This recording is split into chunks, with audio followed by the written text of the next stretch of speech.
شكرا.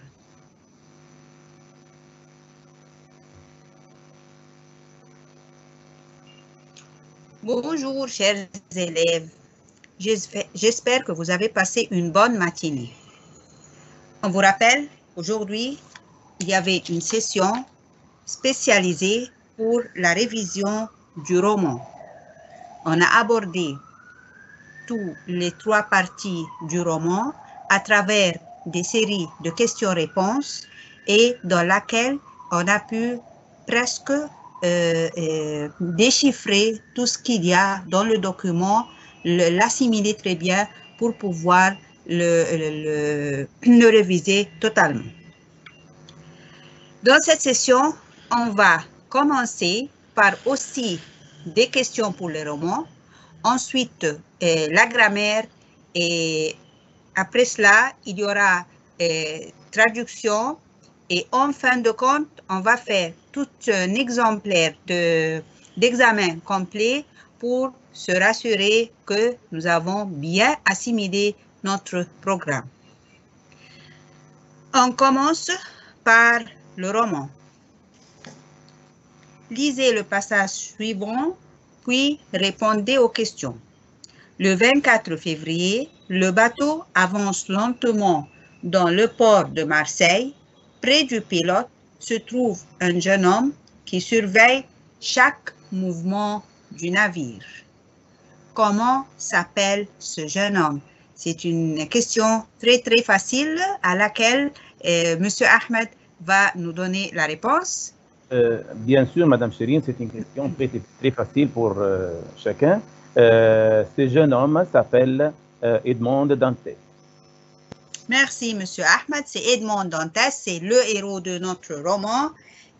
Ensuite, il aura le nom de Le Comte de Monte Cristo. Mais vous, si vous écrivez à l'examen, vous êtes censé écrire Edmond Dantès. Merci, Monsieur Ahmed. On passe à la deuxième question.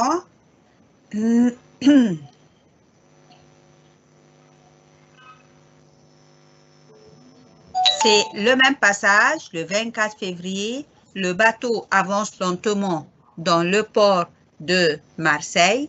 Près du pilote se trouve un jeune homme qui surveille chaque mouvement du navire. Quels sont les traits physionomiques et caractéristiques de ce jeune homme?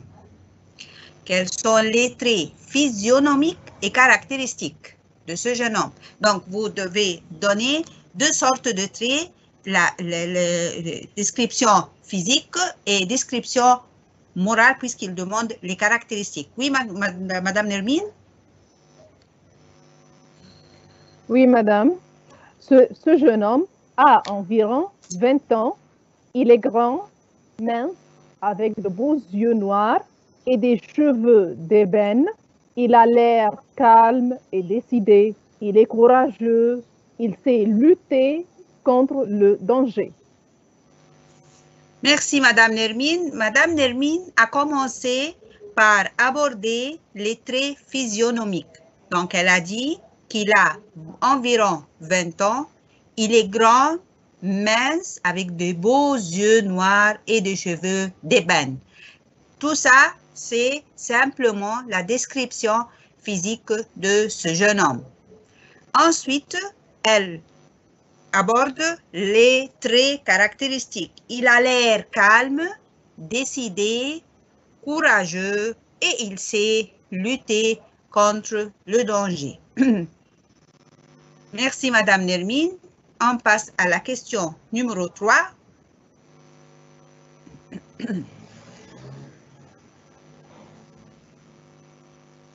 En général, dans les examens, vous auriez un petit passage comme celui-là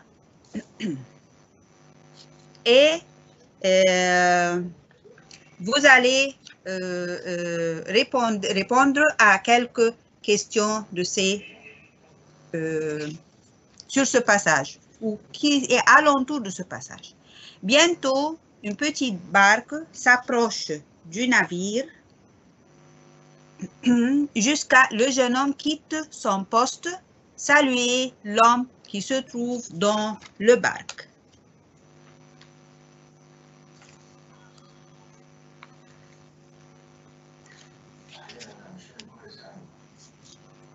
Bientôt, une petite barque s'approche du navire qui continue à manœuvrer. En la voyant arriver, le jeune homme quitte son poste à côté du pilote et vient saluer l'homme qui se trouve dans la barque. Qui est ce nouveau venu? Qui est ce nouveau venu? Oui, Monsieur Ahmed? C'est Monsieur Morel. Monsieur Morel est l'amateur de 3 maths. Oui, c'est Monsieur Morel, l'armateur du 3 mâts, c'est le propriétaire du navire. Merci, Monsieur Ahmed. On passe à la question numéro 4.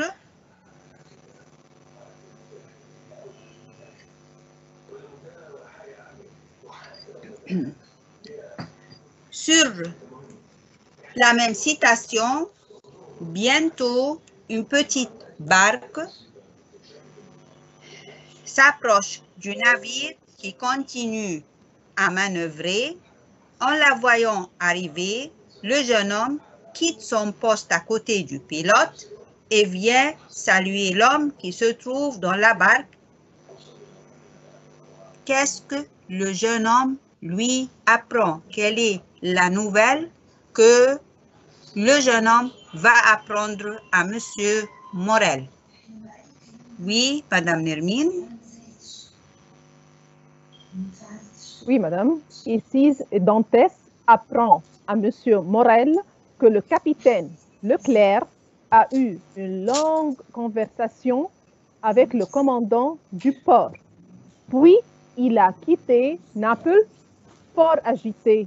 Au bout de 24 heures, il a commencé à avoir une forte fièvre et 3 jours après, il était mort. L'équipage des marins du Pharaon lui ont fait des funérailles et il repose à la hauteur de l'île d'El Giglio. Merci, Madame Nermine. C'est une réponse très détaillée. Dantès apprend à Monsieur Morel, c'est ça la nouvelle, que le capitaine Leclerc, et à savoir que là, Dantès est très précis.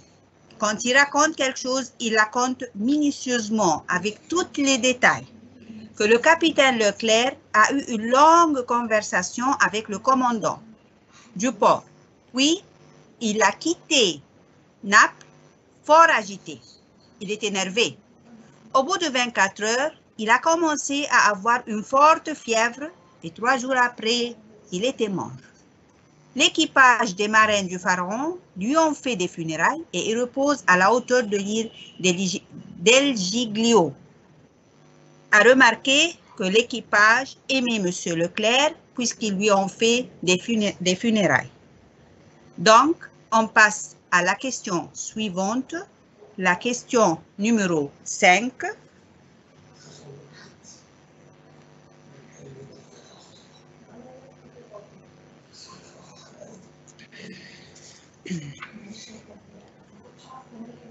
L'armateur saisit aussitôt le câble que lui jette Dantès et monte à bord du navire. Danglars s'avance alors vers lui, tandis que le jeune marin retourne à son poste. L'armateur saisit aussitôt le câble que lui jette Dantès et monte à bord du navire. Danglars s'avance alors vers lui, tandis que le jeune marin retourne à son poste. Qu'est-ce qu'un armateur? Monsieur Ahmed, est-ce que vous pouvez nous dire qu'est-ce qu'un armateur? L'armateur, c'est une personne qui possède des navires pour le commerce.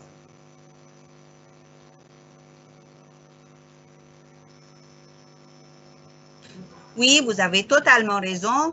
Un armateur, c'est la définition du mot armateur, c'est une personne qui possède des navires pour le commerce. Merci, Monsieur Ahmed. On passe à la question suivante.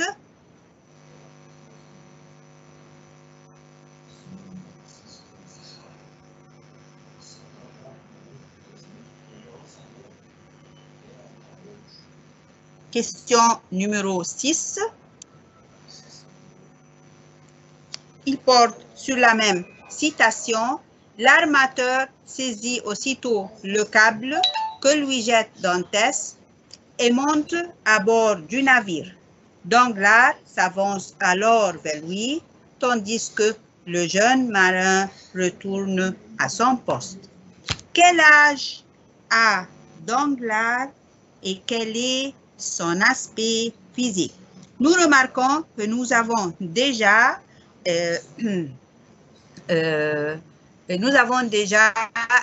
abordé les aspects physiques et moraux et la morale et les caractéristiques de Dantès. Maintenant, on va chercher quel âge a Danglars et quel est son aspect physique avec Madame Nermine.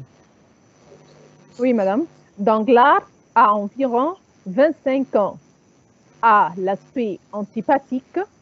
Il est détesté par les marins du Pharaon.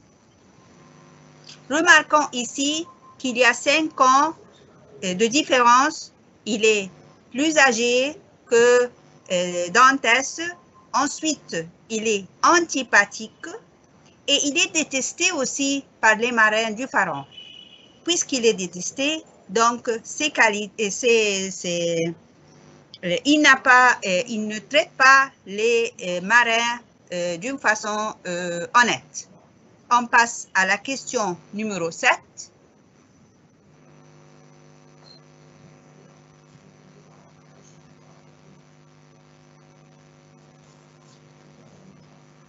Sur la même citation, l'armateur saisit aussitôt le câble que lui jette Dantès et monte à bord du navire. Danglars s'avance alors vers lui, tandis que le jeune marin retourne à sa poste. Quelle est la fonction de Danglars?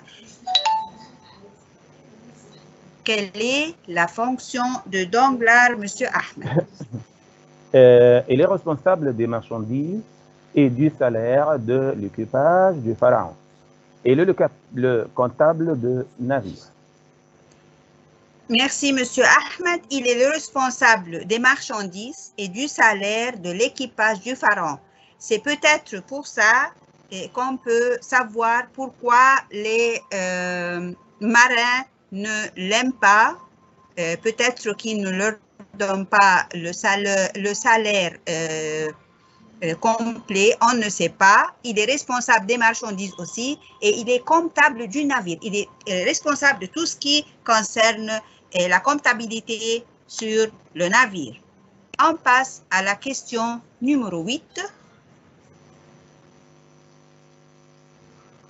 Et là commence le grammaire. On a abordé 7 questions sur le roman et ensuite il y a la grammaire.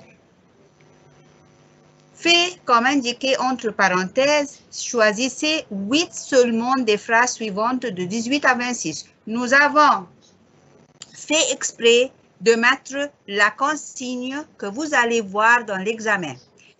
Choisissez 8 seulement des phrases suivantes.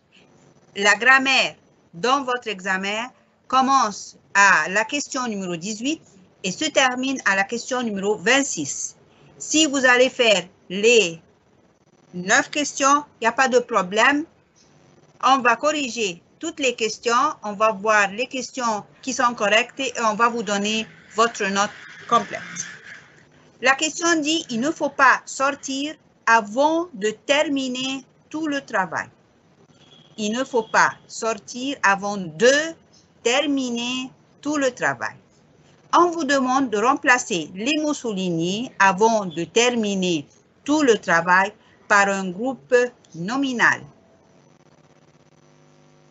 Par un groupe nominal. Donc, Madame Nermine, comment faire? Oui, madame. Je vais laisser la préposition avant et je vais transformer la préposition de plus l'infinitif en un nom. C'est-à-dire, je vais dire, au lieu de terminer, c'est la terminaison, le nom du verbe ici. Alors, oui, je vais chercher le nom du verbe terminer, ça sera la terminaison. C'est la première chose à penser. Puisqu'il me demande un groupe nominal, il y a avant. Je ne vais pas mettre avant 2, je vais mettre avant seulement. Et le verbe qui le suit, terminer, je vais chercher le nom du verbe terminer. Et Madame Nermine nous a dit que le nom, c'est la terminaison. Oui, Madame Nermine, vous pouvez continuer votre explication. Merci. Oui. Et je vais continuer toute la phrase après. C'est-à-dire, il ne faut pas sortir avant la terminaison de tout le travail. Il a dit un groupe nominal, pas un nom. Un groupe nominal. Je dois continuer jusqu'à la fin. La terminaison de quoi? La terminaison de tout le travail. Merci, Madame Nermine. Vous avez totalement raison. Faites attention, il faut continuer la phrase. Ne vous suffisez pas de mettre avant la terminaison et vous vous arrêtez. Ce n'est pas la réponse correcte. La réponse correcte, c'est il ne faut pas sortir avant la terminaison de tout le travail. Merci, Madame Nermine. On passe à la question suivante. Question numéro 9, qui aborde aussi la grammaire, mais d'un autre point de vue. Il est sorti de la maison et il n'a rien pris avec lui. Il est sorti de la maison et il n'a rien pris avec lui. Reliez les deux phrases par son et faites les changements nécessaires. Faites attention, il me dit de relier les deux phrases, mais aussi de faire les changements nécessaires. Monsieur Ahmed, est-ce que vous pouvez nous dire comment faire avec cette phrase et cette règle de grammaire? D'accord. Mes chers élèves, comme Madame Chérine nous a dit que ici, il y a deux phrases complètes. La première, elle est sortie de la maison. Et la deuxième, elle n'a rien pris avec lui. Pour remplacer « et » par « son » dans cette phrase, la première phrase reste comme elle est. Elle est sortie de la maison. Oui, on va remplacer « et » par « son ». Mais qu'est-ce qu'on va faire pour la deuxième phrase? Après « son », nous avons connu que, nous avons su que après « son », il y a le verbe à l'infinitif. Une phrase à l'impératif. On va changer le verbe ici à l'impératif. Mais il y a, à l'infinitif, oui. Ici, il n'a rien pris avec lui. Quel verbe on va le mettre à l'infinitif? C'est l'essentiel. Verbe ici, c'est verbe prendre. Prendre. On va, mais après son, il y a une phrase affirmative aussi. Il n'y a pas le ne et rien. On va mettre rien après, avant le verbe prendre. Ici, c'est-à-dire, on va le dire, il est sorti de la maison sans rien prendre avec lui. Sans rien Merci, Monsieur Ahmed. Oui, vous avez raison. On doit faire attention que son va remplacer et, parce que là, c'est le point de rencontre des deux phrases. Et puis, le verbe qui se trouve, on va le mettre à l'infinitif après le son. Mais attention, puisque la phrase est, dans la phrase, on a utilisé à la négation ne rien, on va éliminer le ne, mais n'oubliez pas de prendre avec vous le rien et le mettre après son. Il est sorti de la maison sans rien prendre avec lui. Merci, Monsieur Ahmed. On passe à la question suivante. Question numéro 10. Nouvelle règle de grammaire. C'est ma valise, 3 points, je mets tous mes vêtements. C'est ma valise, je mets tous mes vêtements. Remplacez le point par un pronom relatif. Madame Nermine va nous expliquer comment le faire. On doit faire très attention ici, puisqu'il y a ici un pronom relatif. Comme étudiant, je dois écrire avec un crayon noir les deux phrases. C'est-à-dire, j'ai le pronom relatif ici relie deux phrases où il y a deux mots qui se répètent. Alors, je dois voir quelles sont ces deux phrases. Ici, c'est ma valise. C'est ici la première phrase. Et la seconde, je mets tous mes vêtements. Qu'est-ce qu'il y a ici que je ne trouve pas? Qu'est-ce qui manque ici? La valise. Je mets tous mes vêtements. C'est très bien. Je mets tous mes vêtements dans ma valise. Alors, dans ma valise, la deuxième fois, ici, c'est un complément circonstanciel de lieu. Et quel pronom relatif qui remplace le complément circonstanciel de lieu? C'est ou accent grave. Alors, ici, c'est ma valise où je mets tous mes vêtements. Merci, Madame Nermine. Vous avez une très bonne explication. Vous avez dit qu'on va diviser, se rassurer qu'il y a deux phrases. La première phrase, c'est ma valise. La deuxième, je mets tous mes vêtements. Et je cherche qu'est-ce qui ne se trouve pas dans les deux. Je mets tous mes vêtements ou je les mets dans ma valise. Et puisqu'il y a un dans, c'est dans quel lieu? Donc, elle doit être remplacée par où. Et la réponse, c'est ma valise où je mets tous mes vêtements. Aussi, je remarque que le je est un sujet. Donc, j'élimine le qui automatiquement. On passe à la question numéro 11. S'il vous plaît, madame. Oui. Et il y a aussi tous mes vêtements, c'est un complément d'objet direct. Donc, j'élimine oui. que. Et donc, j'élimine que. Vous avez tout à fait raison. Oui, il n'y a pas de complément de nom. Il n'y a pas donc. Oui, vous avez totalement raison. Merci, Madame Nermine. On passe à la question suivante. Le fait d'éliminer les vêtements, d'éliminer que et où et dont et qui, c'est pour se rassurer que j'ai bien choisi mon pronom relatif. La question suivante, numéro 11, il est nécessaire qu'on avoir de réussir à l'examen. Conjuguer le verbe entre parenthèses, oui, Monsieur Ahmed. Bien sûr, ici, c'est une expression, il est nécessaire que, il faut que, soit que. C'est comme ces expressions, c'est suivi avec une phrase complète, c'est conjugue au subjonctif présent. C'est-à-dire, nous sommes tous connus que verbe avoir ou subjonctif présent, c'est aille. Il est nécessaire qu'on aille de réussir à l'examen.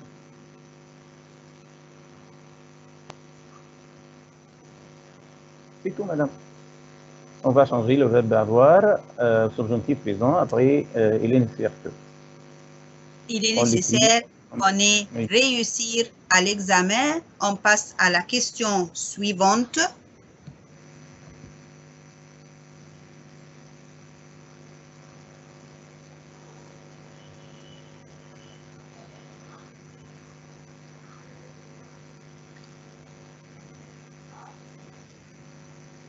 Les leçons que j'avais comprises étaient très faciles.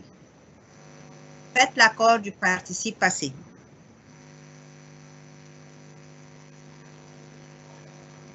Oui, madame. Madame Nermine. Oui, madame. Tout d'abord, ici, je dois remarquer que la phrase contient un pronom relatif que.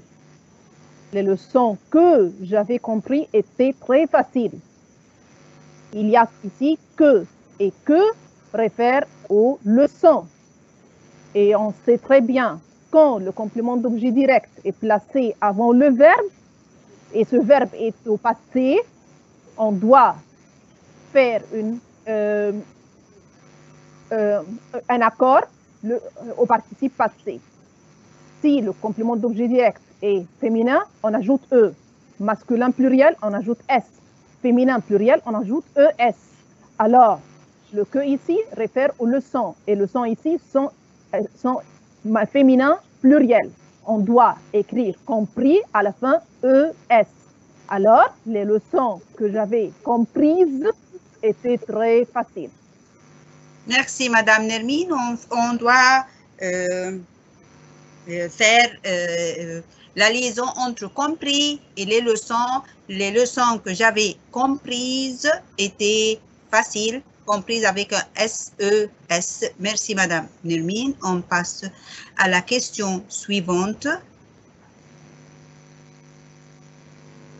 Merci, Monsieur Ahmed Ayed. On passe à la question numéro 13.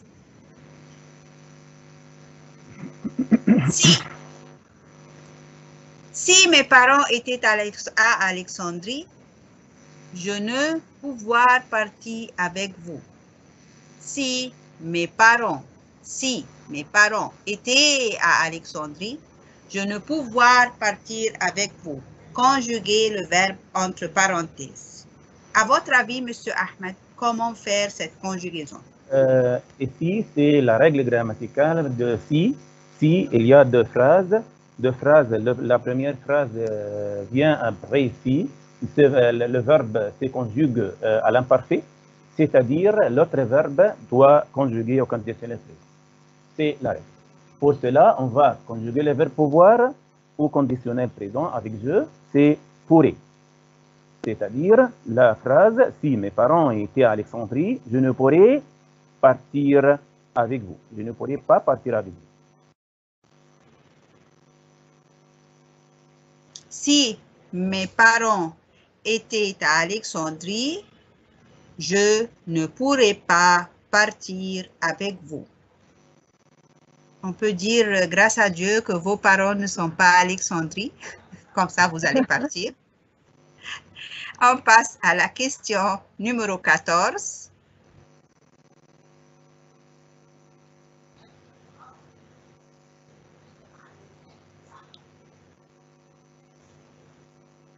La pluie tombait quand je regardais un film comique. La pluie tombait quand je regardais un film comique. Remplacez quand par en et faites les changements nécessaires. Remplacez quand par en. Vous devez rapidement réfléchir comment utiliser en, qu'est-ce qui vient après en, et Madame Nermine va vous aider. Bien sûr, quand, après quand, il y a une phrase complète, c'est-à-dire qu'elle contient un sujet, un verbe et ainsi de suite, un complément, un circonstanciel, ainsi de suite. Mais si je vais employer la préposition en est suivi d'un verbe à l'infinitif présent. C'est un gérondif ici. Alors, conditionnel présent.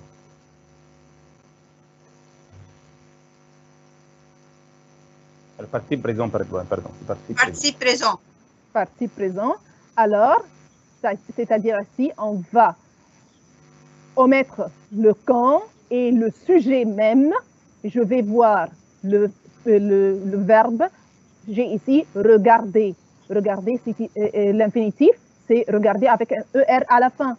On va enlever le ER et on va ajouter le ANT pour avoir le participe présent.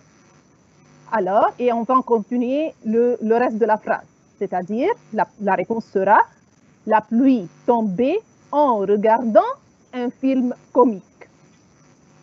Merci, Madame Nermine. Vous avez totalement raison. Il faut éliminer le quand avec le sujet qui le suit, puisque quand peut avoir après elle une phrase complète, sujet, verbe, complément, mais on doit avoir après elle le participe passé du verbe de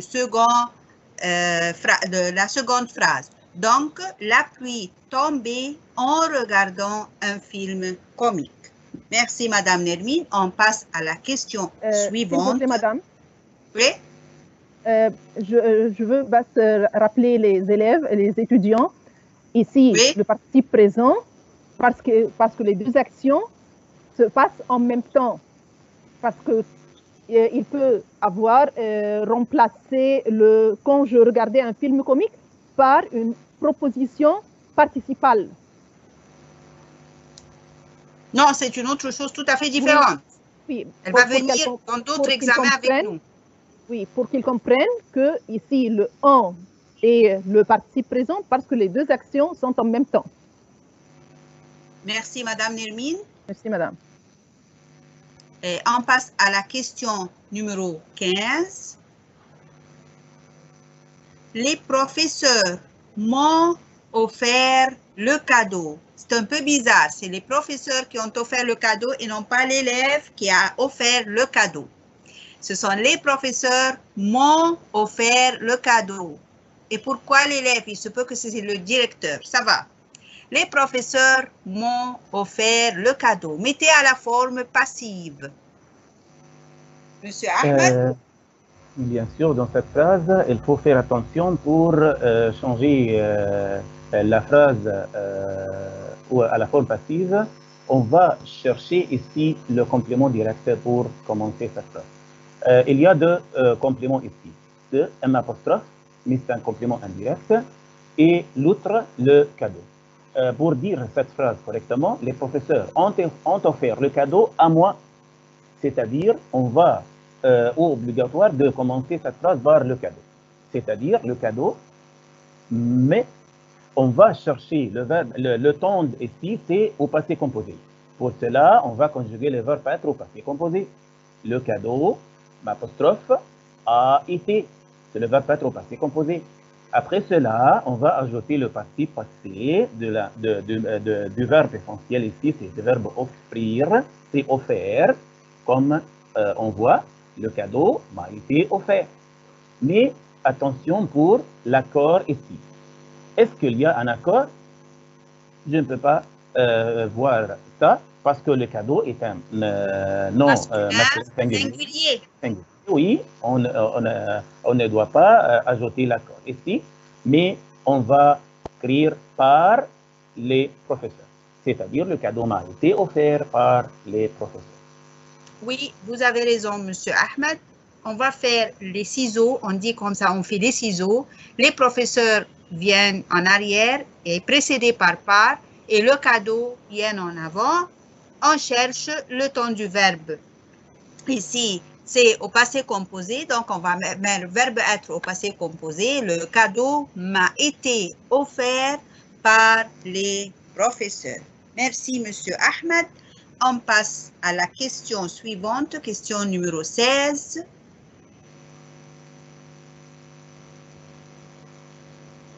Vous avez expliqué 3 leçons? Répondez par oui sans répéter les mots soulignés. Faites attention, ici, on répond par oui et en même temps, on ne répète pas les mots soulignés. Le mot souligné ici, c'est 3 leçons. Comment faire, Madame Nermine? Oui, Madame. Je dois faire très attention à ce qui est souligné. Quelle est sa fonction ici? Vous, c'est un sujet. Avez expliqué, c'est un verbe. 3 leçons ici, c'est un complément d'objet direct. Mais ce n'est pas n'importe quel complément d'objet direct. Le complément d'objet direct, s'il est précédé par article défini, ou article positif, ou article démonstratif, je le remplace par le, la, et l'apostrophe ou les. Mais si il est précédé par un article indéfini ou un nombre ou un adjectif indéfini, je dois le remplacer par en, tout en répétant le nombre ou l'article ou l'adjectif indéfini. C'est-à-dire que ici, 3 leçons est précédé par un nombre, alors je vais le remplacer par en, tout en répétant le nombre après le verbe, le 3. C'est-à-dire, je vais répondre par oui, j'en ai expliqué 3. Le en ici précède tout le verbe avant le participe même. J'en ai expliqué 3. Merci, Madame Nermine. Ici, c'est complément d'objet direct, mais il n'y a pas d'accord. C'est le pronom, c'est le... Merci, Madame le pronom complément d'objet direct ici, c'est en. Merci. Merci, Madame Nermine. N'oubliez pas, faites attention au conseil de Madame Nermine. N'oubliez jamais d'écrire le nombre 3 après le verbe. Parce que si vous ne l'écrivez pas, vous perdez des notes. Oui, j'en ai expliqué 3. On passe à la question 17.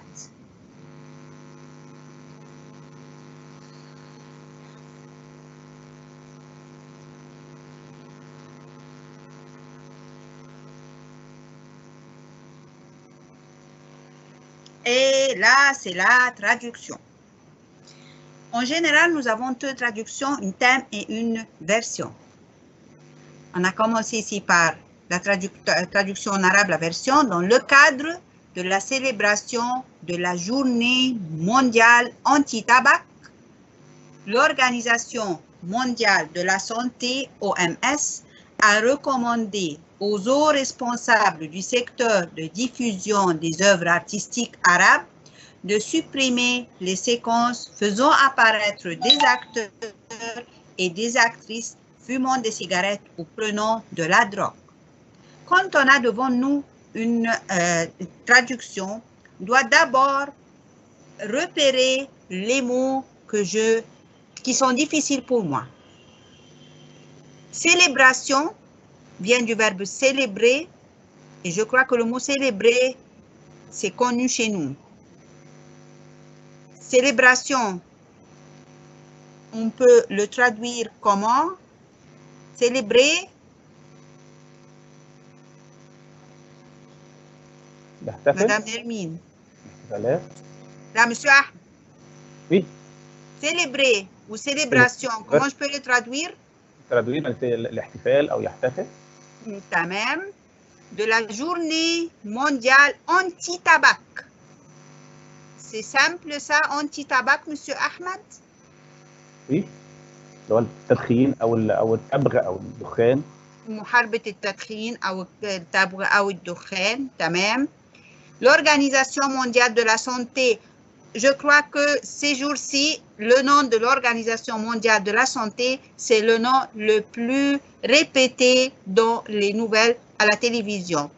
Qu'est-ce qu'elle a recommandé aux hauts responsables du secteur? Secteur, c'est quoi, monsieur Ahmed? القطاع même de diffusion. Monsieur Ahmed. يوزع أو ينشر أو بس أو توزيع أو نشر. تمام. Des œuvres artistiques arabes, de supprimer les séquences faisant apparaître des acteurs et des actrices fumant les cigarettes ou prenant de la drogue. La drogue, c'est quoi? Monsieur Ahmed. مخدرات. تمام. On a relevé les mots qui nous paraissent difficiles. Et on commence à construire la phrase. Faites attention, la phrase en français diffère de la phrase en arabe. En français, il est totalement interdit d'écrire et. Mais en arabe, vous pouvez écrire مليون مرة العربي راضي ومش زعلان. Ça va? On va faire la traduction. Monsieur Ahmed, vous pouvez nous lire la traduction? في إطار الاحتفال باليوم العالمي لمكافحة التبغ أي التدخين يعني، أوصت منظمة الصحة العالمية لكبار المسؤولين في قطاع توزيع الأعمال الفنية العربية بحذف المقاطع التي تظهر الممثلين والممثلات يدخنون السجائر أو يتعاطون المخدرات. Merci, monsieur Ahmed. Vous avez totalement raison. Vous avez une bonne traduction. Il se peut que la traduction ne soit pas mot à mot, mais l'important, c'est qu'elle nous donne le sens général sans éliminer des idées essentielles. لما حضرتك هتترجم الفكرة عامة، لو في كلمة عدت عليك انت مش فاهمها، مش عارفها، فاهمها بس مش عارف الترجمة بتاعتها بالعربي ايه، بسيطة جدا. اعمل جملة، تكوين جملة من غير ما تضطر انك تكتب الكلمة دي. ممكن قوي تعمل جملة بحيث انك يعني تتلاشى انك انت تضطر تستخدم هذه الكلمة. وفي الحالة دي طالما انت بتديني المعنى العام للجملة وما بتنقص من معناها اي شيء مفيش اي مشكلة. On passe à la question numéro 18.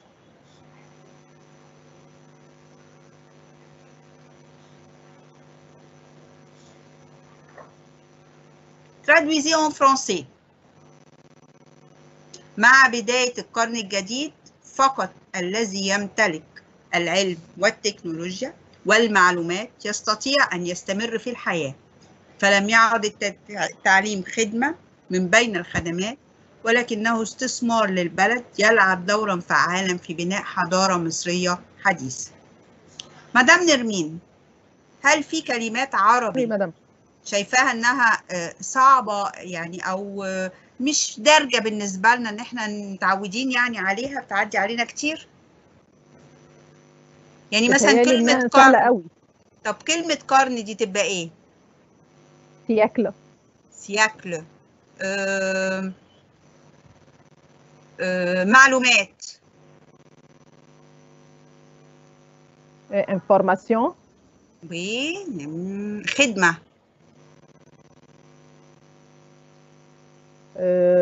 خدمة. service. طيب. Est-ce que vous pouvez nous donner la traduction complète? أبو استثمار مدام نرمين. أو استثمار ماشي. داكور. دي صعبة شوية أقعد أفكر فيها بقى. يعني انفستيسمون. هو بالعربي خدمة من بين الخدمات، فأنت هتلاقي يعني ممكن تلفي على الجملة مش إشكال. أيوة مدام نرمين اتفضلي. أيوة. Alors, avec le début du nouveau siècle, seuls ceux qui possèdent la science, la technologie et l'information peuvent continuer à vivre. L'éducation n'est plus un service parmi les services, mais c'est un investissement pour le pays qui joue un rôle efficace dans la construction de la civilisation moderne de l'Égypte. Merci Madame Nermine.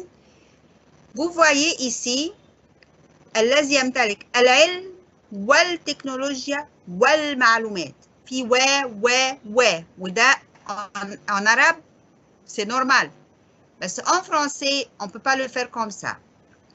Ici on a au lieu de on a mis un virgule avant la science et la technologie et on ne met le et que avant le dernier mot. Le et on ne peut pas le mettre que avant le dernier mot et puis on peut continuer la phrase. Avec le début du nouveau siècle, seuls qui possèdent la science, la technologie et l'information peuvent continuer à vivre. L'éducation n'est plus un service parmi les services, mais c'est un investissement pour le pays qui joue un rôle efficace dans la construction de la civilisation moderne de l'Égypte. On passe à la question suivante. Une autre traduction.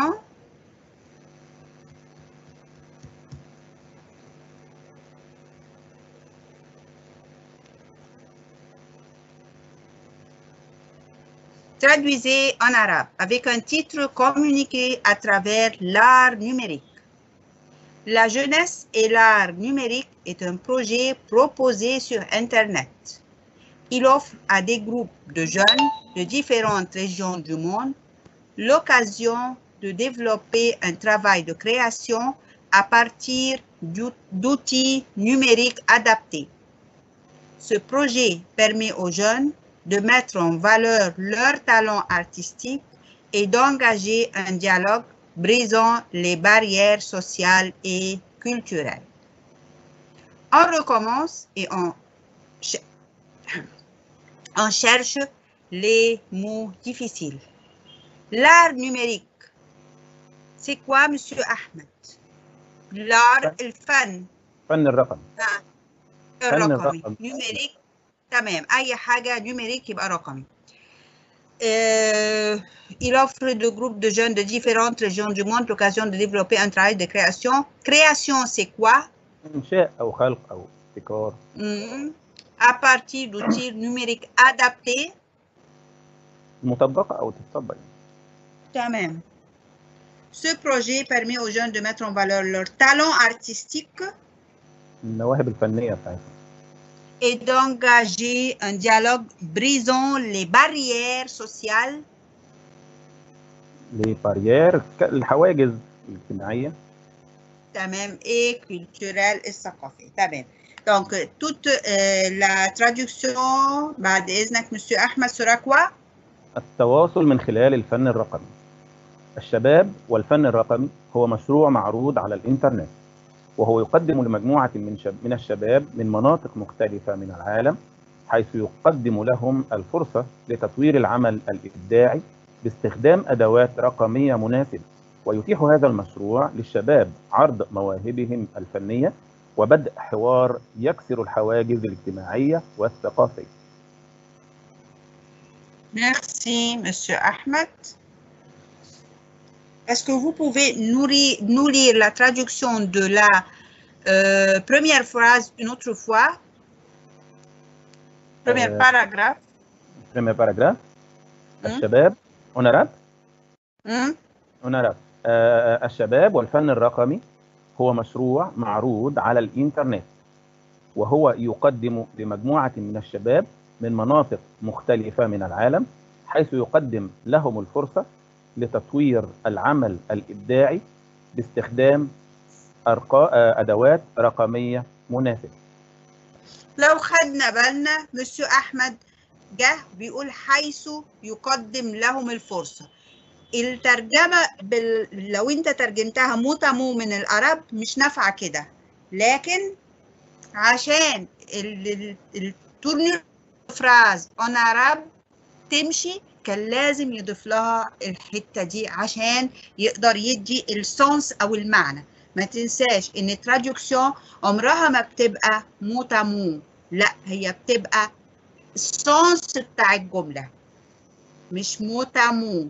تاني التراديكسيون في العموم عمرها ما بتبقى موتامو، هي بتدي السونس بتاع الجملة الإجمالي بتاع الجملة من غير ما أوقع حاجة مهمة في الجملة.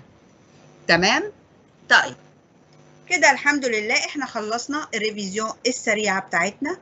هنرجع تاني وهنكمل بإكزامان كومبلي بقى على بعضه. تمام؟ طيب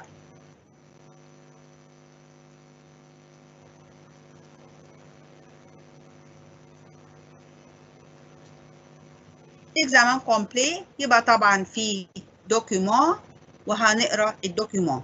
هفكركم ان احنا قلنا ان الدوكيومون ده احنا عندنا 3 ساعات في الاكزامان. on a 3 heures complètes. كتير قوي 3 ساعات. احنا بنخلص يوم ما نبقى يعني على مهلنا خالص بنخلص في 1 heure et demie 2 heures. عندنا 1 heure de révision. ما تستعجلش.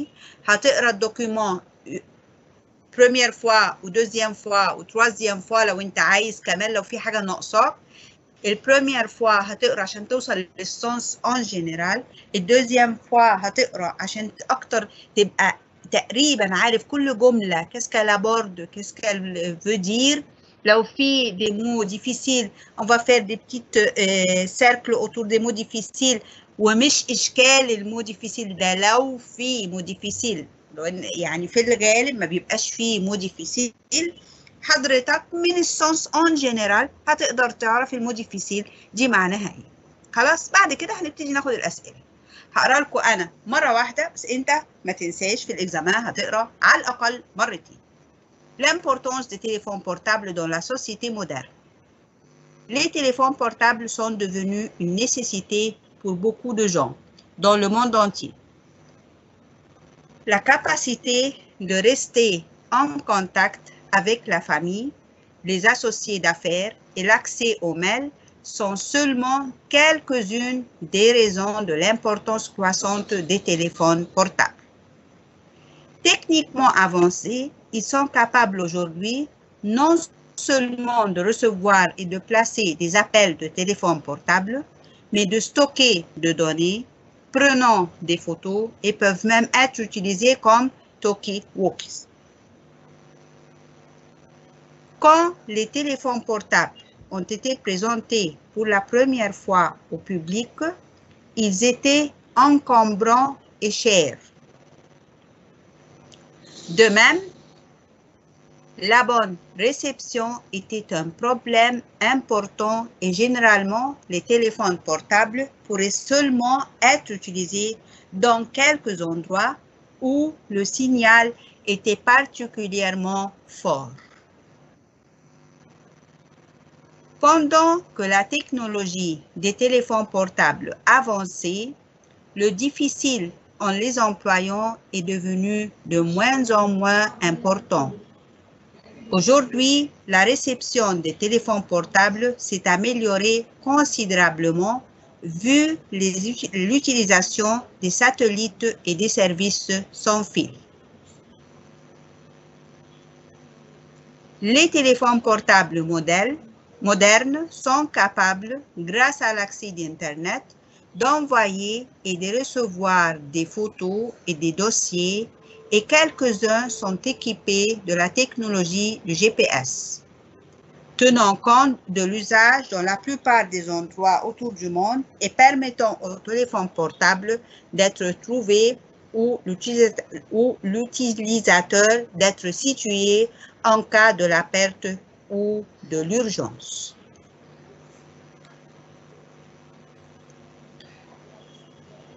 Donc, notre document porte sur l'importance des téléphones portables. Là, il parle peut-être du téléphone portable et d'une génération peut-être un peu ancienne que les vôtres, mais là, c'est le point de vue de l'auteur du document. Donner un autre titre à ce texte, c'est la première question à laquelle M. Ahmed peut nous dire un autre titre. Quel était votre autre titre, M. Ahmed? D'accord. Le téléphone portable et la nouvelle technologie. Téléphone portable et la nouvelle technologie. Est-ce que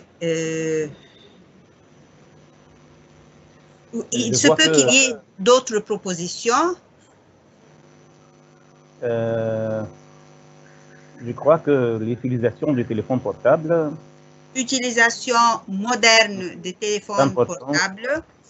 Utilisation avancée des téléphones portables. Quel que soit votre titre, il est accepté puisqu'il porte sur ce qui se trouve dans le document de l'idée générale du document.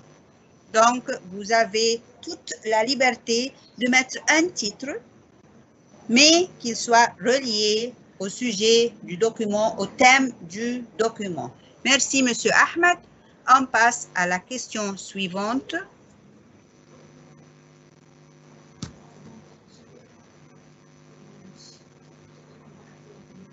Vous avez déjà lu le texte 2 fois, au moins, et vous allez nous dire maintenant quelle est l'idée principale de ce texte. Madame Nermine? Je peux dire que l'idée principale ici, c'est l'utilisation du téléphone portable dans la société moderne et dans la vie. L'utilisation du téléphone portable dans la société moderne et dans la vie en général. Merci, Madame Nermine. On passe à la question suivante.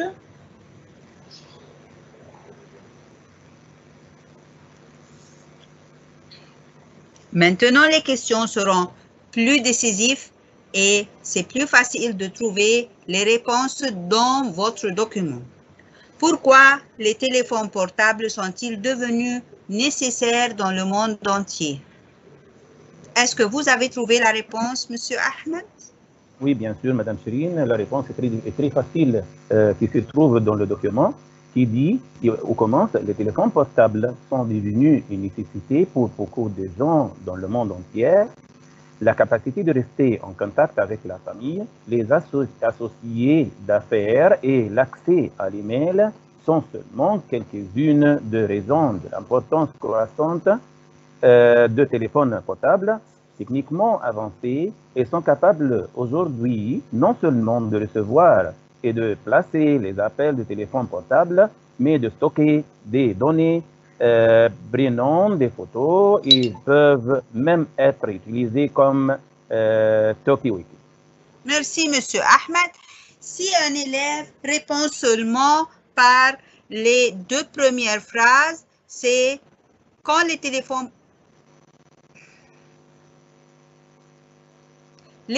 portables sont devenus une nécessité pour beaucoup de gens dans le monde entier.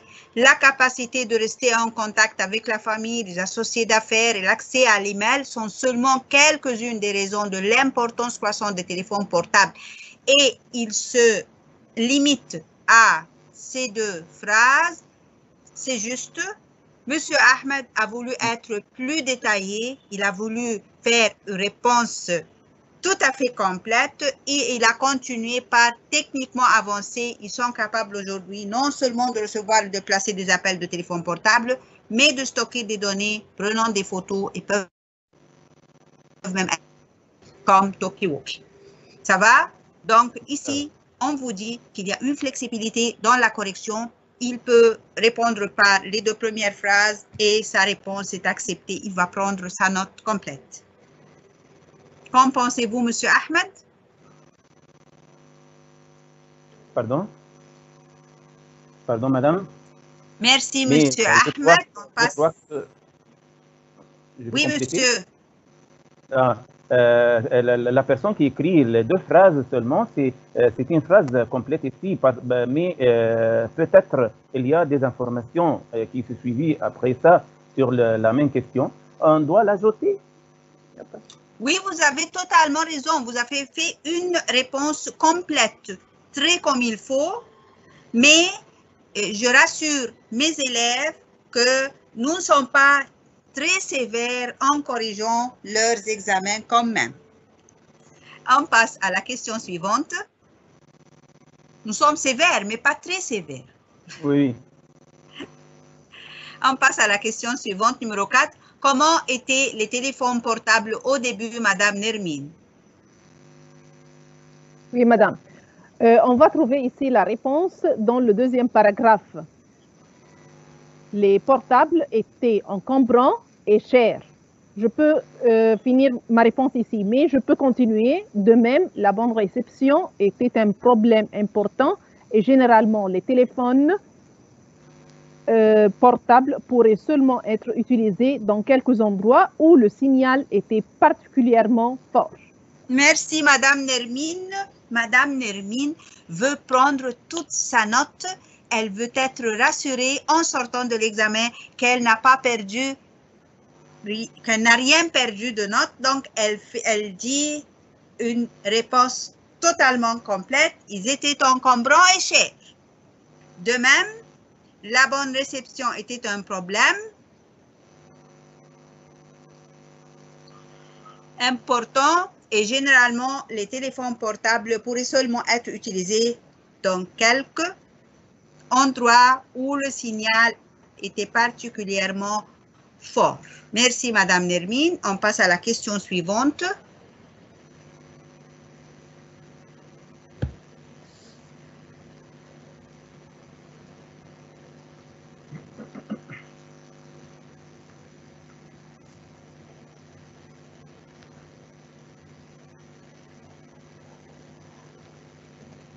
Comment les problèmes des premiers téléphones portables ont été résolus? Comment les problèmes des premiers téléphones portables ont été résolus? Oui, Monsieur Ahmed? Pendant que la technologie des téléphones portables avançait, le difficile en les employant est devenu de moins en moins important. Oui, les problèmes ont été résolus quand la technologie des téléphones portables a avancé et le difficile en les employant est devenu de moins en moins important. Il n'y a rien de difficile maintenant dans l'utilisation du téléphone portable, sauf pour nos grands-mères. Merci, Monsieur Ahmed. On passe à la question suivante.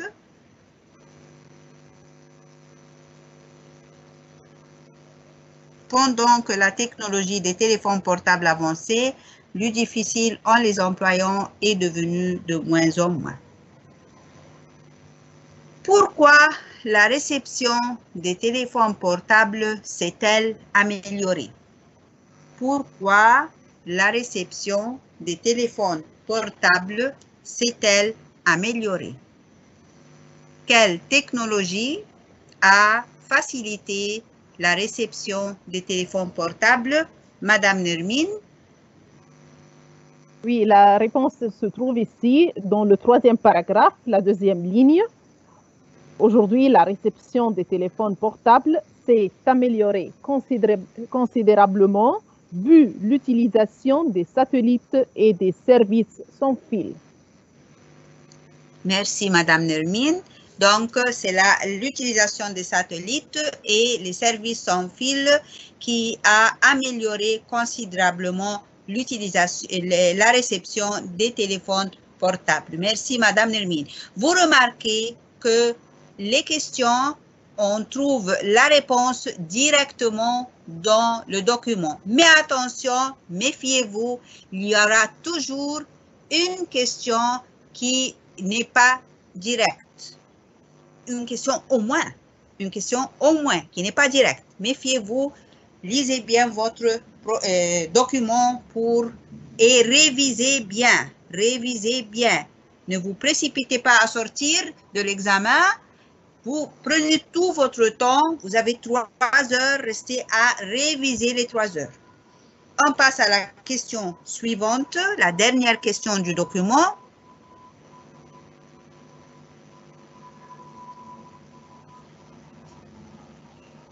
Non, excusez-moi, ce n'est pas la dernière question, c'est la dernière question à travers question-réponse. Mais il y aura aussi l'équivalent et l'antonyme. Quels sont les avantages des téléphones portables modernes?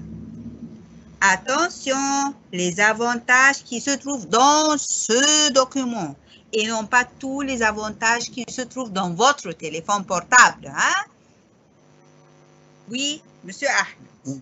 Dans le document, on voit dans le dernier paragraphe, les téléphones portables modernes sont capables de l'accès d'Internet, d'envoyer et de recevoir des photos et des dossiers, et quelques-uns sont équipés de la technologie de GPS, tenant compte de l'usage dans la plupart des endroits autour du monde et permettant au téléphone portable d'être trouvé ou l'utilisateur d'être situé en cas de la perte ou l'urgence.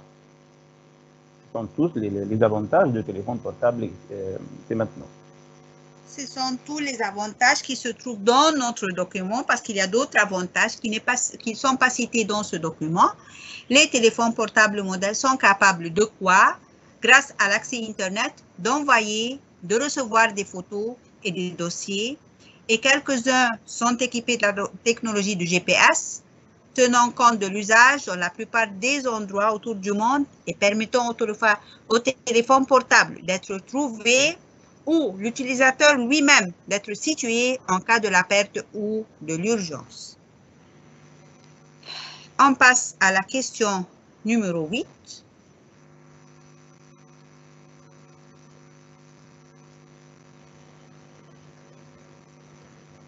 On cherche les équivalents. Trouvez dans le texte l'équivalent de ces mots. Lieu.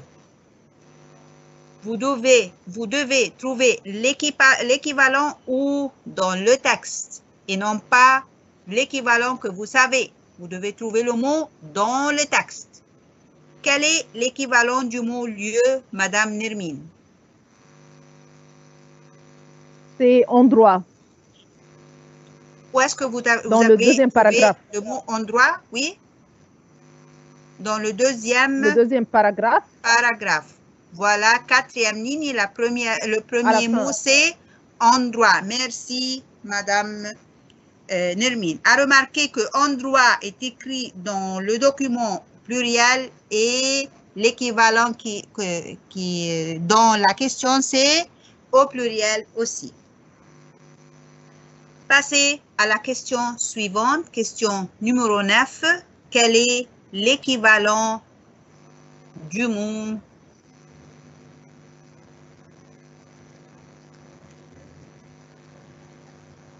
employé? Monsieur A. Oui, bien sûr. Le même son d'employé, c'est utiliser. Utiliser participe passé pluriel et participe passé pluriel. Oui. Employé, utilisé, se trouve dans le deuxième paragraphe, ligne numéro 3.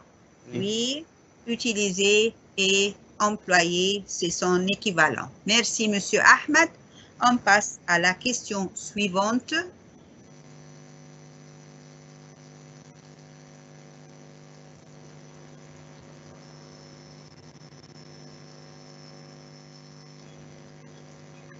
Trouvez dans le texte l'équivalent de ces mots. Certain. Certain.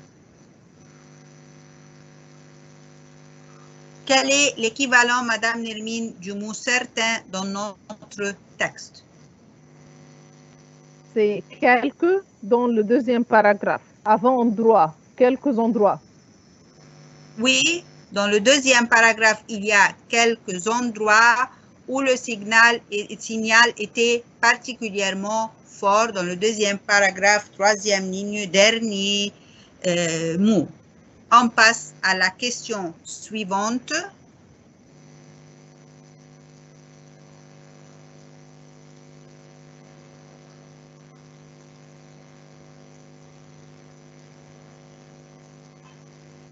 Trouvez dans le texte l'équivalent du mot récent. L'équivalent du mot récent, c'est quoi, Monsieur Ahmed? Récent, c'est moderne.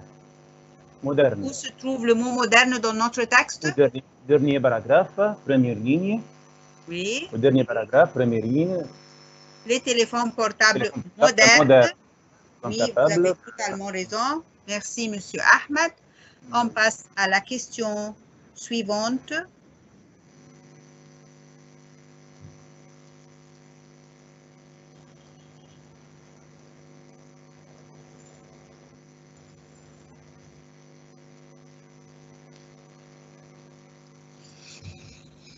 Là, on cherche l'antonyme. Dégagez du texte l'antonyme du mot incapacité. Incapacité. Quel est l'antonyme du mot incapacité, Madame Nermine?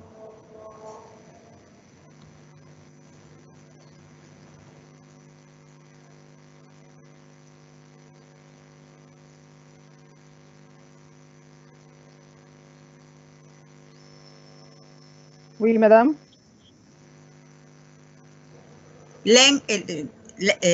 L'antonyme du mot incapacité. C'est capacité dans le premier paragraphe.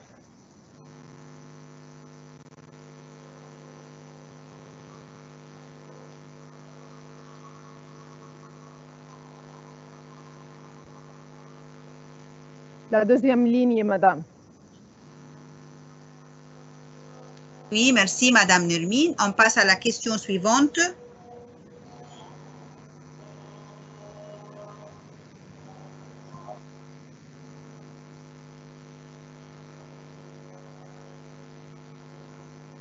Dégagez l'antonyme du mot reculer, Monsieur Ahmed.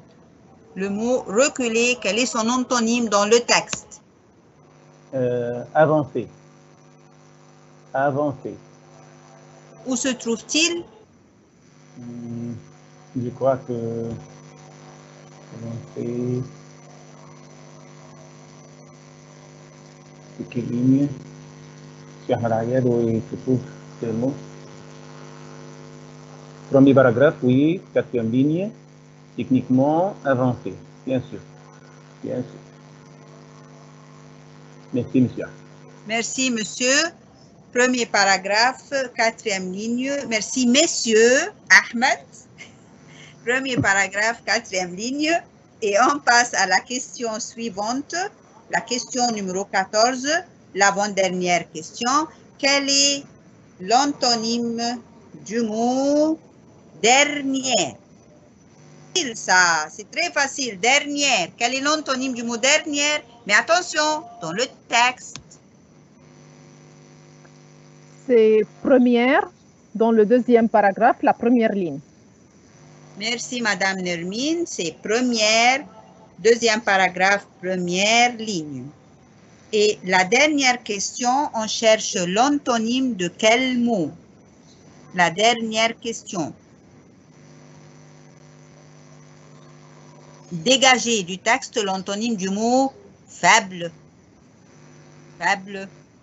C'est facile. Faible, un mot Mais facile, où se oui. trouve-t-il dans le texte? Fort, Monsieur Ahmed. fort. Deuxième paragraphe, le dernier mot. Deuxième paragraphe, le dernier mot. Merci, Fort. Monsieur Ahmed, vous avez raison. Deuxième paragraphe, le dernier mot, fort. On passe à la question suivante. Maintenant, fini les questions qui portent sur le document et on passe à la lecture suivie. Lisez le passage suivant puis répondez aux questions. Non, dit-elle, mais j'ai éprouvé quelques émotions en voyant pour la première fois celui qui, sans hésiter, a sauvé la vie de mon fils. Monsieur, je vous prie de croire en mon éternelle reconnaissance pour cet acte merveilleux. C'est un passage tiré d'après le Comte de Monte Cristo qui est écrit par Alexandre Dumas. Qui était ce monsieur dont parlait Mercedes et comment a-t-il sauvé son fils?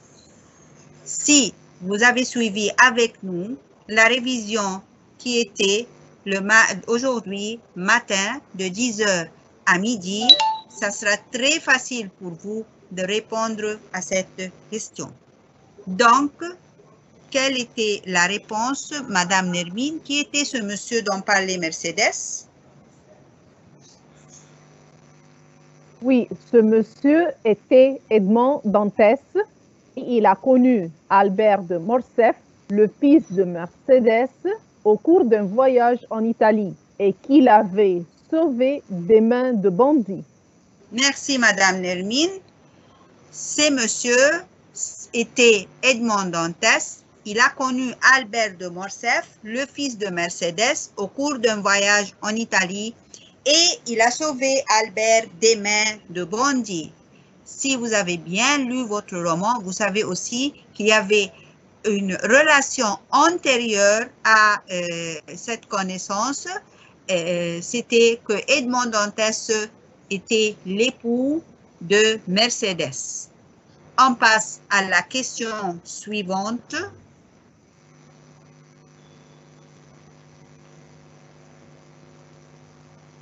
Lisez le passage suivant, puis répondez aux questions. Non, dit-elle, mais j'ai éprouvé quelques émotions en voyant pour la première fois celui qui, sans hésiter, a sauvé la vie de mon fils. Monsieur, je vous prie de croire en mon éternelle reconnaissance pour cet acte merveilleux. Quelle était la réaction de Mercedes en voyant cet homme pour la première fois? Pourquoi? Et que pensez-vous de Mercedes? Oui, Monsieur Ahmed. Là, on va évoquer le passé d'Edmond Dantès et Mercedes. Oui, monsieur. Bien sûr, ici, dans cette question, il y a trois parties.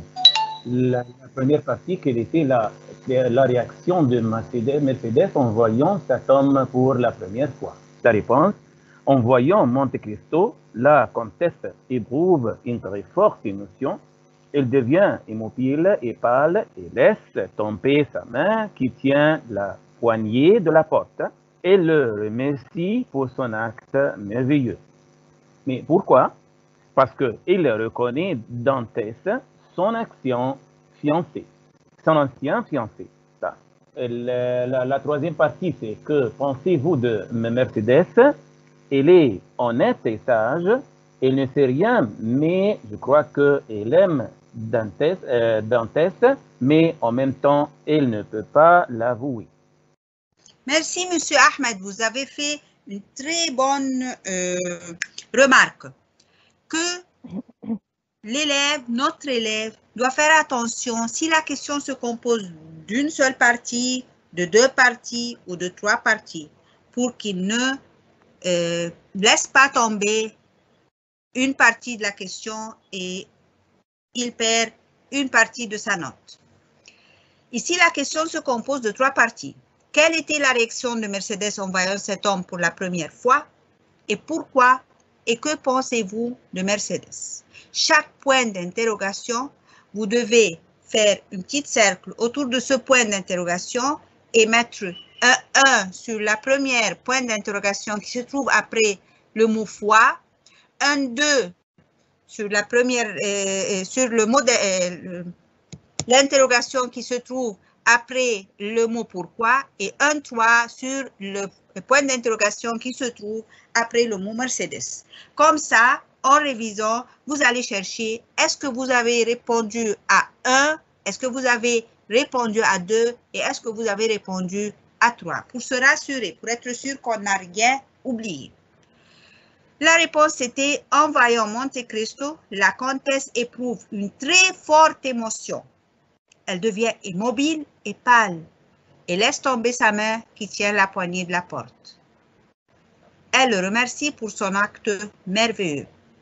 On sait bien sûr, puisqu'on a lu bien notre conte de Monte Cristo, notre roman, que la comtesse, son très forte émotion, c'était parce qu'elle a pu reconnaître Edmond Dantès, son ex-fiancé.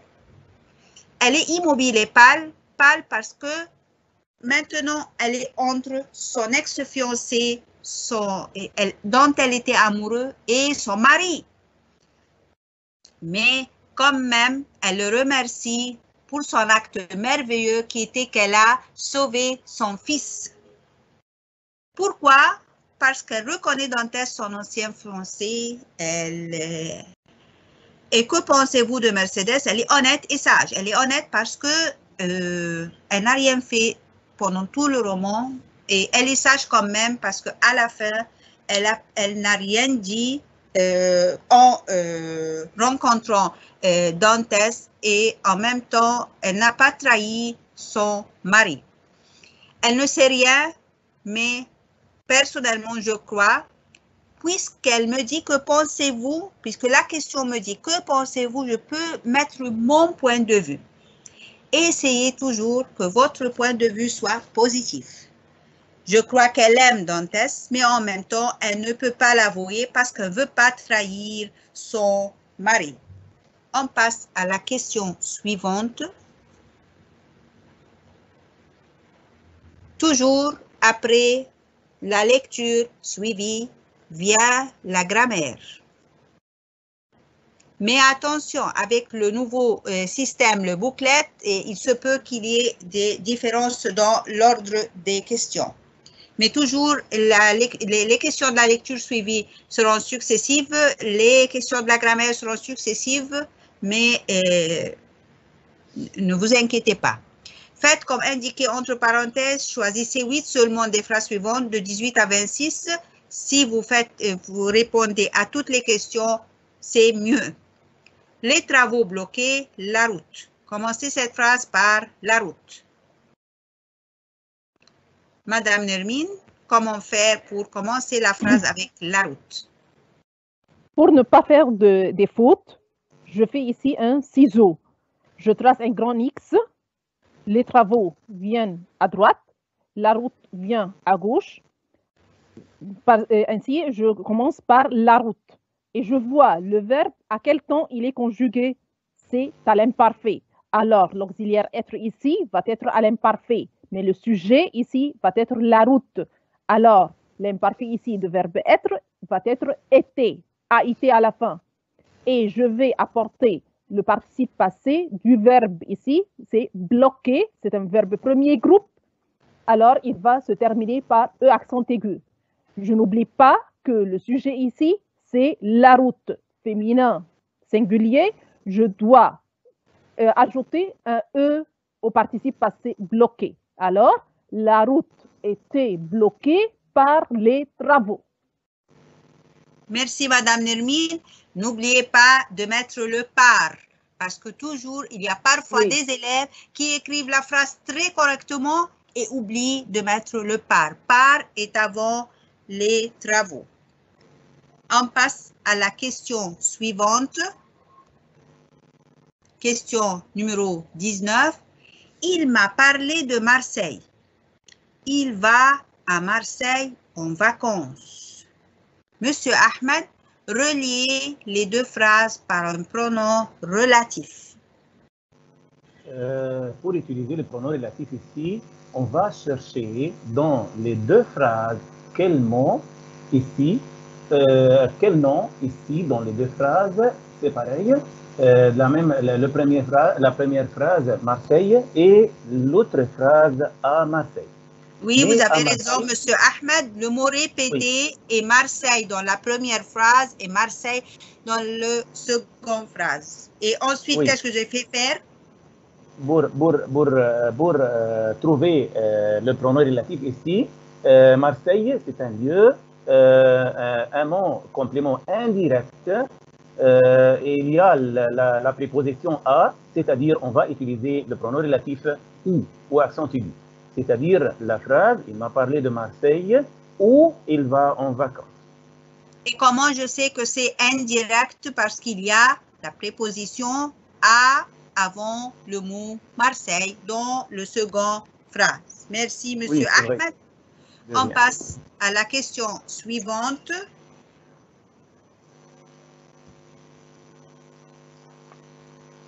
Question numéro 20. Allez, dépêchez-vous, approchez. J'ai envie de voir de plus près. Remplacez les points par un pronom personnel.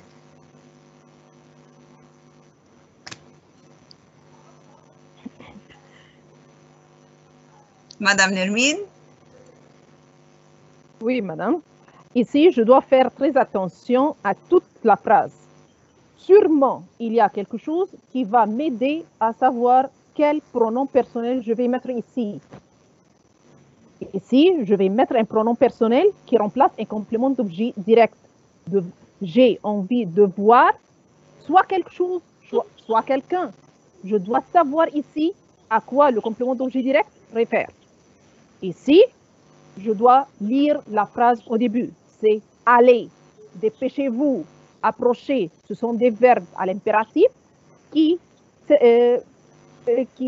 parlent à vous, la deuxième personne du pluriel. Alors, ici, il s'agit d'une personne ou des personnes. C'est un complément d'objet direct animé, une personne. Alors, j'ai envie de voir vous.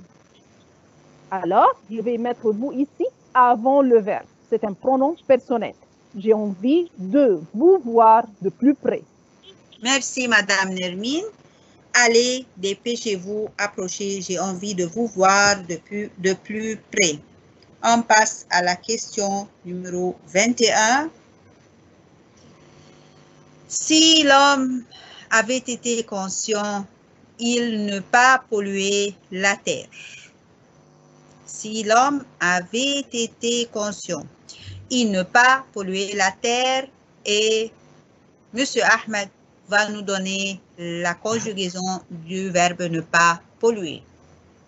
Ici, c'est la règle grammaticale de si. La phrase après si se conjugue au plus que parfait, avait été conscient, c'est-à-dire l'autre phrase, le verbe de l'autre phrase doit être ou participe ou conditionnel passé, c'est-à-dire on va faire comme ça. On va chercher le verbe conjugué, l'auxiliaire verbe conjugué avec d'olivier, c'est le verbe avoir ou participe ou conditionnel présent. Aurait, il n'aurait pas Et on va changer le verbe polluer au participe passé, on supprimait le R et on ajoutait E accent aigu. C'est il n'aurait pas pollué. Si l'homme avait été conscient, il n'aurait pas pollué la terre. Merci, Monsieur Ahmed. On passe à la question suivante. Les plantes qu'ils ont arrosées étaient ravissantes. Les plantes qu'ils ont arrosées étaient ravissantes. Faites l'accord du participe passé, Madame Nermine. Oui. Ici, je dois faire attention qu'il y a un complément d'objet direct qui précède le verbe au passé composé. C'est le que. Le que réfère aux plantes. Alors, si je ne me rappelle pas les plantes, le genre et le nom, le genre ici est très clair à travers l'adjectif ravissante. Ravissante ici a pris ES. Alors, je dois savoir que les plantes ici sont féminins pluriels. Par la suite, je dois ajouter ES à arroser. Les plantes qu'ils ont arrosées à la fin ES étaient ravissantes. Merci, Madame Nermine. Les plantes qu'ils ont arrosées étaient ravissantes. Arrosées, féminin, pluriel. Merci. On passe à la question numéro 23.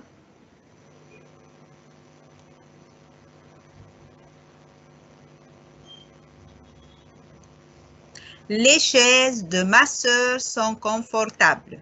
Mes chaises ne le sont pas. Remplacez les mots soulignés par un pronom possessif. Les chaises de ma sœur sont confortables. Mes chaises ne le sont pas.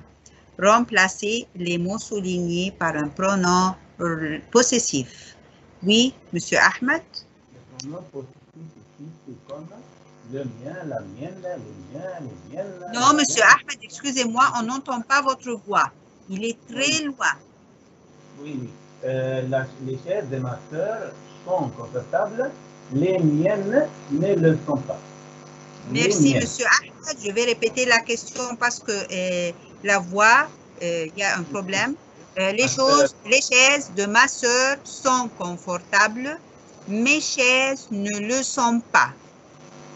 Remplacer les mots soulignés par un pronom possessif, ça sera les chaises de ma sœur sont confortables, les miennes ne le sont pas. Les miennes ne sont pas. Les chaises de ma sœur sont confortables, les miennes ne le sont pas. Les chaises de ma sœur sont confortables avec un S. Les miennes ne le sont pas.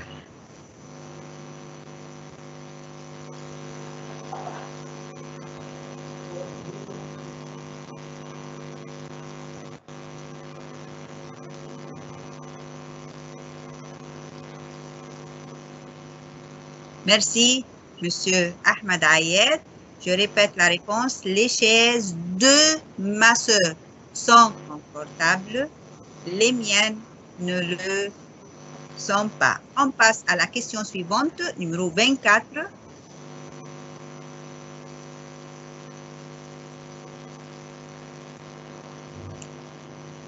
Bien qu'il être malade, il ira demain à l'école. Conjugue le verbe entre parenthèses. Bien qu'il. Madame Nermine. Dès que je vois bien que, alors c'est subjonctif. Bien qu'il soit malade, il ira demain à l'école. Soit S-O-I-T. Merci, Madame Nermine. Bien qu'il soit malade, il ira demain à l'école. On passe à la question numéro 25. Nous avons refusé que notre ami étranger nous invite à dîner. Nominaliser la subordonnée complétive. Ah, c'est une question qui ne se répète pas beaucoup. Attention, nous avons refusé que notre ami étranger nous invite à dîner. Monsieur Ahmed. Oui. Et puis la phrase affirmative ici qui nous invite à dîner, on va le changer au nom. Trouver le nom de verbe inviter, c'est l'invitation. Pour cela, nous avons refusé l'invitation de notre ami étranger à dîner. Nous avons refusé l'invitation de notre ami étranger à dîner.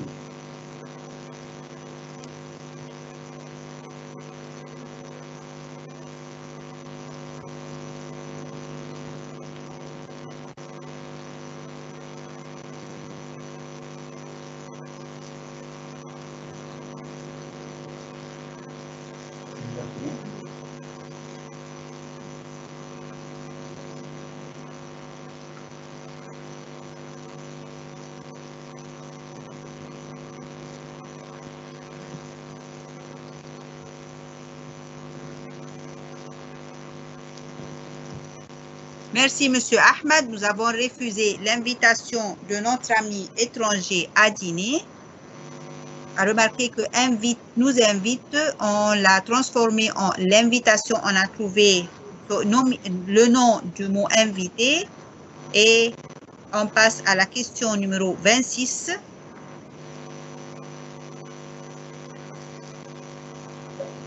Dernière question de la grammaire. La fenêtre grince quand elle s'ouvre. La fenêtre grince quand elle s'ouvre. Utilisez un gérondif. Madame Nermine. Oui, le gérondif ici, c'est la préposition en plus le participe présent. Je dois enlever la partie de quand elle s'ouvre. Quand avec le sujet, avec le pronom. En le remplaçant par en et le verbe à la fin ANT. La fenêtre grince en ouvrant. La fenêtre, en ouvrant la fenêtre, elle grince. Ou bien la fenêtre grince en l'ouvrant. Merci, Madame Nermine. On passe à la question suivante.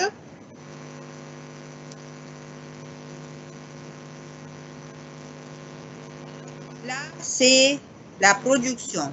Traitez l'un de deux textes de deux sujets suivants, A ou B. Ne perdez pas votre temps à écrire les deux sujets. Concentrez-vous sur l'un des deux sujets. Essayez toujours de bien lire les deux sujets, de décider lequel des deux sujets vous préférez. Vous avez la capacité d'y écrire, vous pouvez élaborer des idées, commenter et mettez-vous les points sur les i et précisez lequel de deux sujets vous voulez aborder. Attention, il y en a entre vous qui perdent leur temps à écrire les deux sujets. Mais en même temps, ils ne révisent pas. Écrivez un seul sujet, révisez bien toutes vos réponses et si vous voulez écrire le second sujet, vous avez le droit de le faire. On va lire les deux sujets, vous allez prendre la note, la meilleure note. Commencez votre sujet par une petite introduction et puis vous allez continuer et à la fin une petite conclusion. Révisez bien, rassurez-vous que vous avez bien utilisé votre grammaire, vous avez utilisé les mots de liaison d'abord, ensuite, enfin, vous utilisez les articulateurs logiques et de bonnes idées. C'est ça ce que je vous conseille. Les deux sujets chez nous, c'est en quoi la vie serait-elle différente dans 20 ans. Ici, vous pouvez écrire tout ce que vous voulez imaginer. Écrivez un peu de votre situation personnelle ainsi que la vie en général, les loisirs, comment ils seront, le travail, les conditions de logement, la technologie et ainsi de suite, etc. Ici, il essaye de vous donner des éléments sur lesquels vous pouvez vous appuyer. Mais est-ce que c'est essentiel d'écrire tous ces éléments? C'est d'après les idées que vous allez aborder. Vous pouvez choisir deux seulement et vous allez élaborer votre sujet comme vous voulez.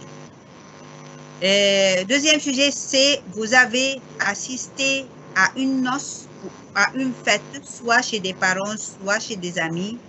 Racontez ce que vous avez vu, observé, entendu. Dites ce qui vous a le plus intéressé. Vous pouvez raconter si, par exemple, vous avez assisté à des noces au temps du confinement, comment les gens se portaient, est-ce qu'ils portaient des masques ou non, est-ce qu'on utilisait des hydroalcools ou non. Vous pouvez écrire le sujet que vous préférez, dans lequel vous allez écrire les éléments et vous allez faire des éléments, commenter, argumenter d'après ce qui vous vient à la tête dans ce moment. On passe à la situation, question numéro 27. Comment réagissez-vous face à cette situation? Vous remarquez que tout le monde vous regarde dans le bus et vous découvrez que vous avez mis votre t-shirt à l'envers. Comment allez-vous réagir, Madame Nermine?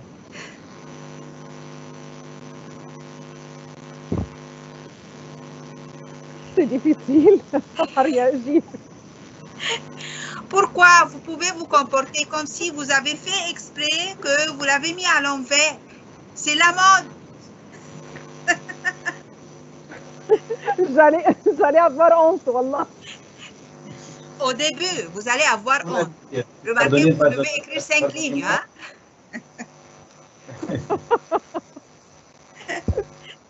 Pardon, Monsieur Ahmed, qu'est-ce que vous avez dit? On a dit que, pardonnez-moi, j'ai fait prêter, j'ai beaucoup de travail, j'ai pas trouvé Oui, même, vous allez dire pardonnez-moi à qui? Les gens simplement vous regardent. Ils ne font rien, ils vous regardent seulement.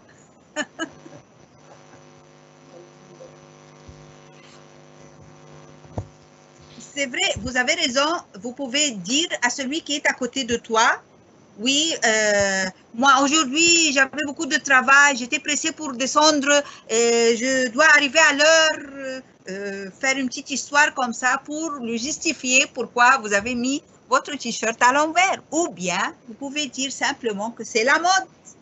En France, c'est la mode de porter les chemises à l'envers. Pardon, Madame Nermine? Mes enfants me cassent la tête. Les enfants, voilà. Mais un élève en 3e secondaire n'a pas d'enfant. Hein? On passe à la question suivante, c'est la traduction.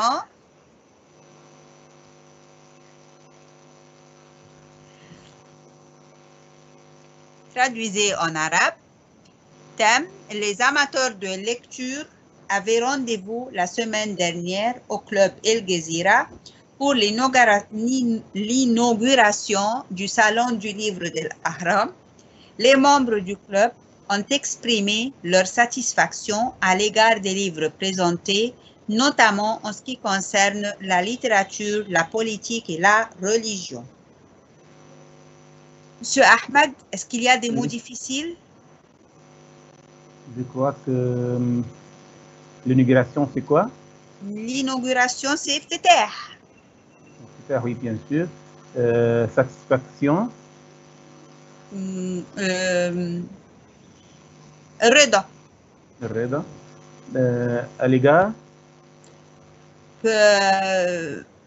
بخصوص, بس je peux formuler la phrase d'une façon à ne pas le dire. Oui. Il n'y a pas d'autre mot qui est difficile ici. Donc, votre traduction, c'était quoi? Pardon? Dans la traduction, présentez votre...